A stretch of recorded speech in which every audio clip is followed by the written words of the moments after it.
Here at the Apache helicopter plant in Mesa, Arizona, workers have been preparing the airframe of the AH-64D Longbow helicopter. It's received an armor-plated frame that will protect it in the face of enemy fire. The fuel cells have been shielded with ballistic foam and Kevlar sheets. Now it's time for the fuel tanks to be installed into place. Every Apache comes equipped with 2 rubber fuel tanks. Fail-safe systems are key to the endurance of this machine. Take one out, and there's a backup.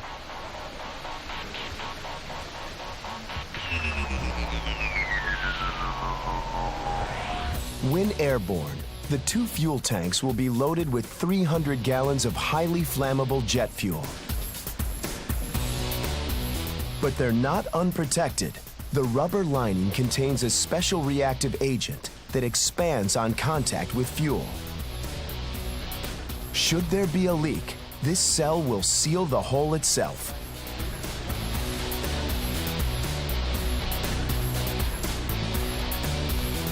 The cell is lifted into place.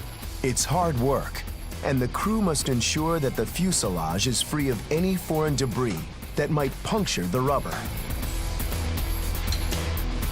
Now, this mean machine is virtually impenetrable. The armor on the underside of the Apache is so effective that in combat, pilots will even turn their helicopter's belly to face the enemy fire.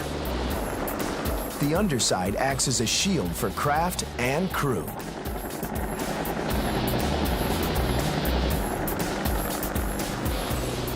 But there is one final area that needs serious reinforcement: the flight center of the Apache, the cockpit.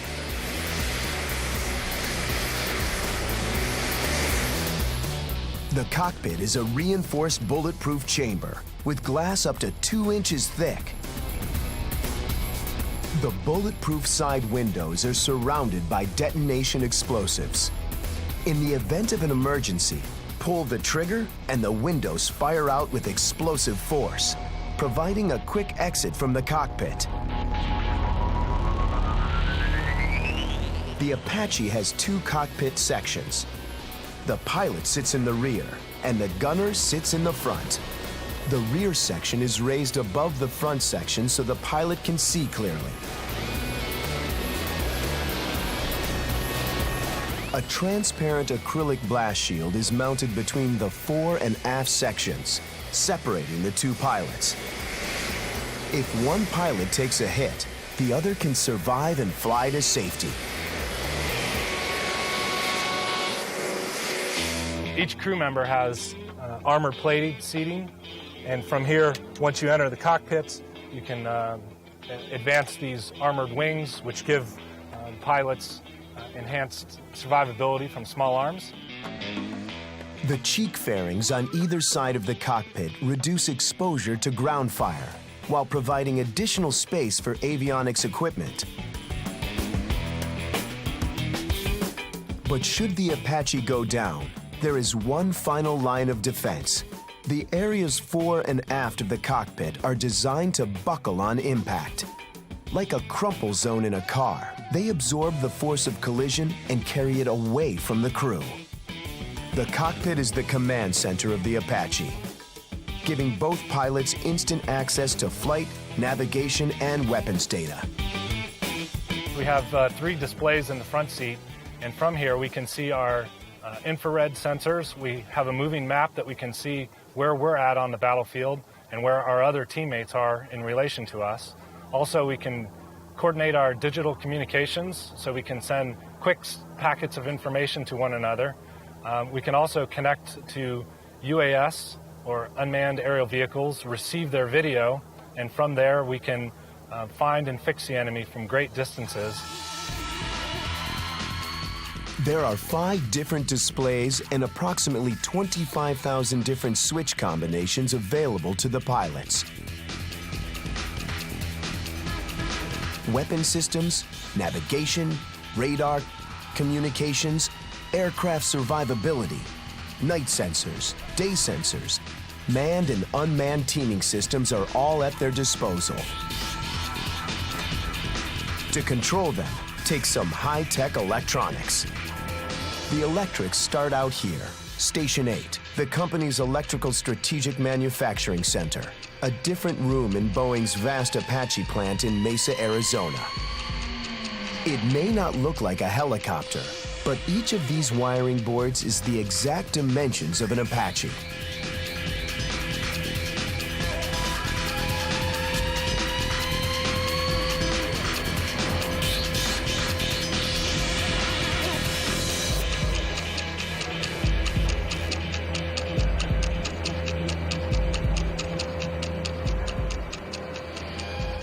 There are 11 miles of wiring in every Apache longbow, so each wiring harness must be carefully laid out to the correct length and path.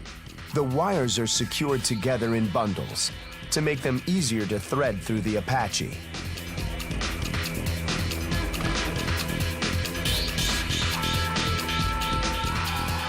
Next job, connecting the cables together.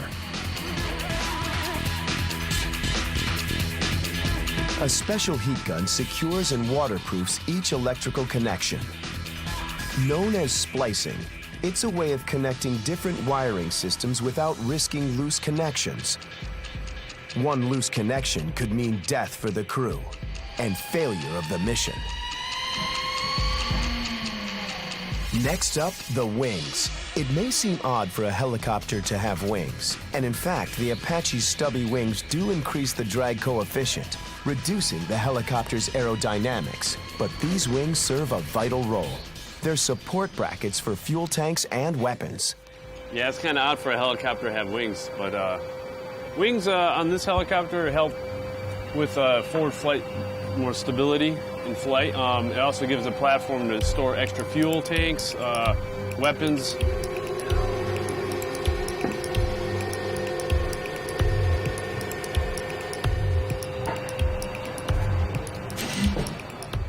The wings also reduce aircraft-induced vibrations during flight. This makes the weaponry easier to target. To fit the wings, workers use a precision hydraulic lift known as the wing tool.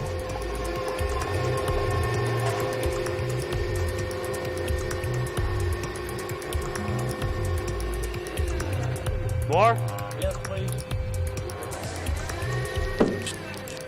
All right. The tool holds the wing in place and straight while it's bolted tight. All right, hold it right there. It also stops the heavy wing from straining the support pins during installation. More, right there. Nylon pin. There you got it.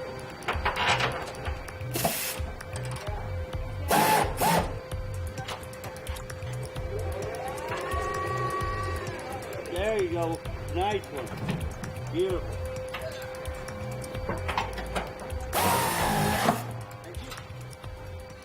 I'm lowering the wing tool.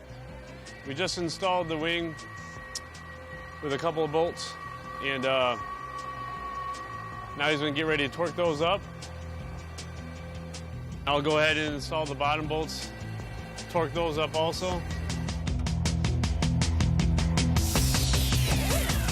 Further bolts secure the underside of the wing. A special wrench is used to ensure that the torque is not too tight.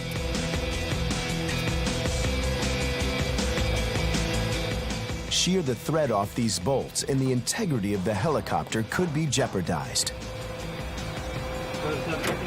Yeah, bottom one's back over here would be 900. Set it to 900. All right. Same as the front.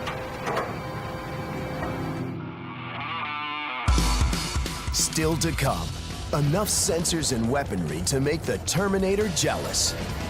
Fire control. And this attack helicopter gets a test flight.